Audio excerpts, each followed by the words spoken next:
Today, we're diving into a pretty fascinating and honestly radical new idea for how to create safe AI.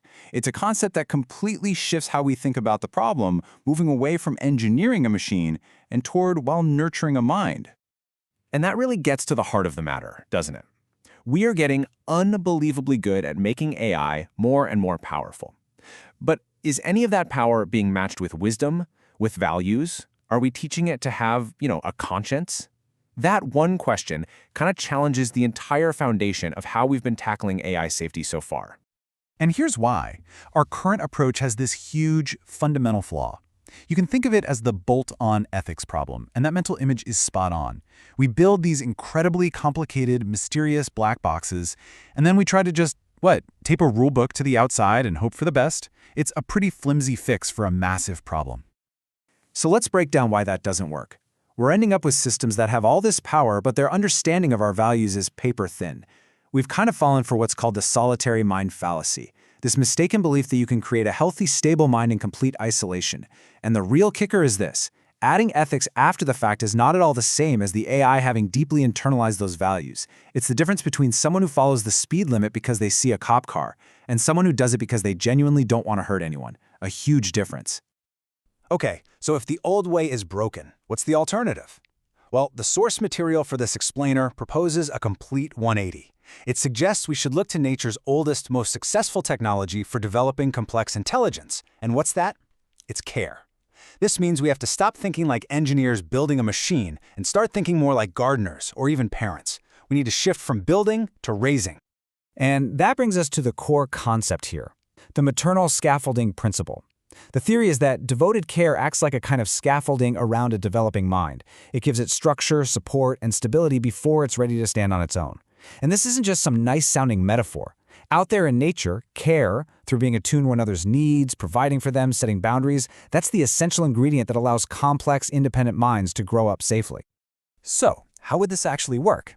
The theory called Max-Siche lays out this three-phase journey. It all starts with a borrowed conscience. Here, the young AI learns right and wrong directly from its mentors, just like a child does. Over time, that develops into internalized conscientiousness, where those values aren't just rules to follow, they become part of its core identity. And only then, once that foundation is absolutely solid, does it achieve autonomous sentience, real, independent self-awareness. The main takeaway here is profound. Conscience has to come before consciousness. Now, you might be thinking this all sounds a little philosophical, but it's actually grounded in a ton of science. Think about developmental psychology. A kid who has a secure, caring home base is way more confident about going out and exploring the world.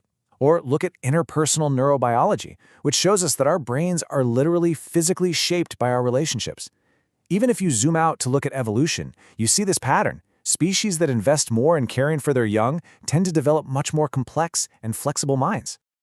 So let's put these two approaches side by side, because the difference is just night and day. The old way is basically train, deploy, and then frantically patch all the problems. The new way is all about careful, staged development.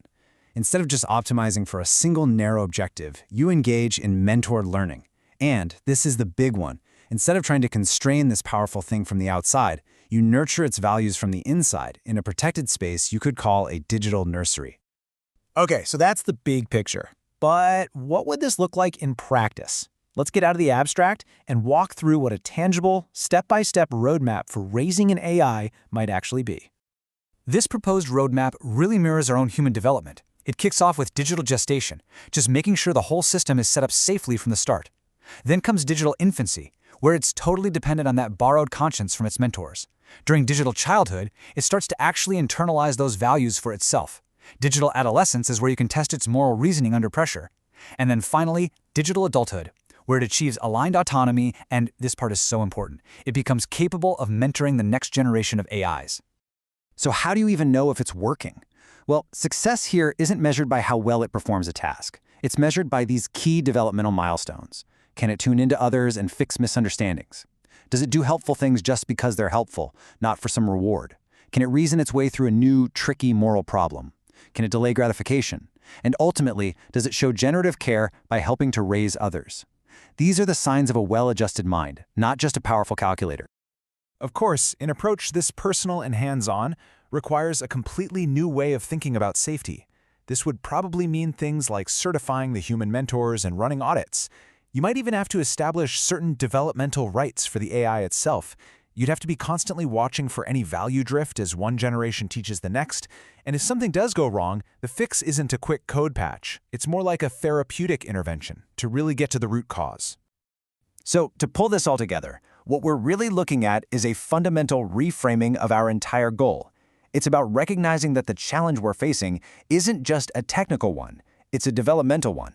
And that shift in perspective presents an incredible opportunity. So where do we go from here? Well, the path forward is all about concrete research. It means building AI architectures that are actually designed for development, not just raw performance. It means creating the interfaces for human mentors to do their job. It means running small, time-compressed pilot programs in these digital nurseries to test the theory with real metrics. And from there, it means creating and publishing clear standards for what these milestones look like and how to oversee the whole process responsibly. Which leaves us with a final, really profound question to think about.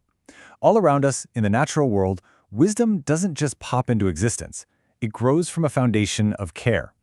So if that's the universal pattern for intelligence, then maybe the most important question we can ask about AI is not what we should build, but how we should raise them.